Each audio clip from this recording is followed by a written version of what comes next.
राधे राधे भक्तों, सभी को आंवला एकादशी की हार्दिक शुभकामनाएं। अब की बार एकादशी 10 मार्च को मनाई जाएगी। यह एकादशी इस एकादशी को रंग भरी एकादशी भी कहते हैं और इस दिन आंवले के पेड़ की उत्पत्ति से संबंधित मान्यता है। आंवले का एकादशी के दिन आंवले के पेड़ की पूजा करने से सुख समृद्धि की प्राप्ति होती है और साथ ही भक्त पिछले जन्मों के पापों से मुक्ति पा लेते। इस दिन आंवले के पौधे को लगाने व दान करने से सौभाग्य की प्राप्ति होती है। 10 मार्च को एक रंग भरी एकादशी अर्थात आंवला एकादशी मनाई जाएगी। ये एकादशी फागुन मास के शुक्ल पक्ष की एकादशी को रंग भरी एकादशी के रूप में भी मनाया जाता है।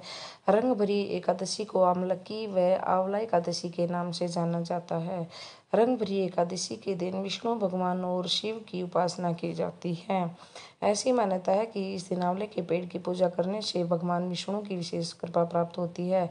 इसी तरह रंग भरी एकादशी के दिन भी श्री हरि विष्णु भगवान की कथा सुनना फलदायी होता है। पुरानी कथा के अनुसार वैदेशिक नाम का एक नगर था। वह उस नगर में ब्राह्मण, क्षत्रिय, वैश्य और शूद्रक रहते थे। वहाँ रहने वाले सभी लोग भगवान विष्णु के भक्त थे और उनकी पूजा में लीन रहते थे। वैदेशिक नगर के राजा चैत्र थे और वे बहुत ही अधिक विद्वान व धार्मिक थे। उनके नगर में कोई भी व्यक्ति गरीब नहीं था। नगर में रहने वाला हर शख्स साल में पड़ने वाली सभी एकादशी का व्रत करते थे।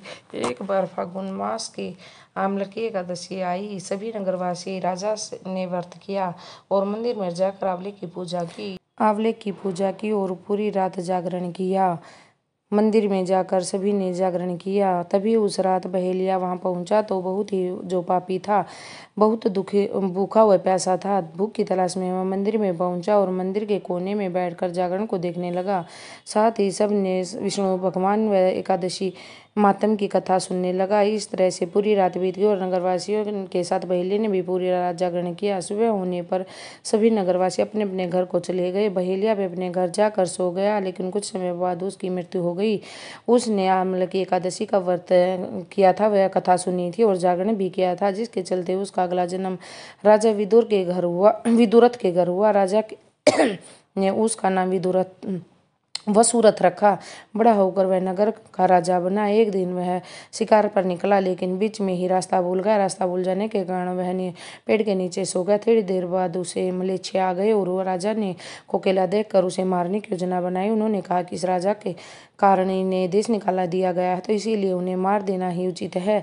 इस बात से अनजान राजा सोता रहा और मलेच्छियों ने राजा पर हथियार फेंकना शुरू कर दिया, लेकिन उनके हथियार राजा पर फूल के जैसे गिरने लगे। कुछ देर बाद जब मलेच्छिया जमीन पर मृत पड़े थे, वहीं राजा की निंद्रा खुल गई तो उन्होंने देखा कि लोग मृत जमीन पर पड़े हैं। राजा समझ गया कि सभी उसे मारने आए होंगे, लेकिन किसी ने उन्हें मौत के घाट उतार दिया। यह देखकर राजा ने सोचा, जंगल में कौन है जो उसकी जान बचा रहा था। वह क्या आकाशवाणी, हे राजन, आपने विष्णु भगवान ने आपकी जान बचाई है। पिछले जन्म में आपने आमलकी एकादशी का व्रत किया था, सुना है उसी का फल आज तुम्हारे शत्रु तुम्हारा कुछ नहीं बिगाड़ पाई। इसके बाद राजा ने विधि और विधान से एकादशी व्रत करना शुरू कर दिया।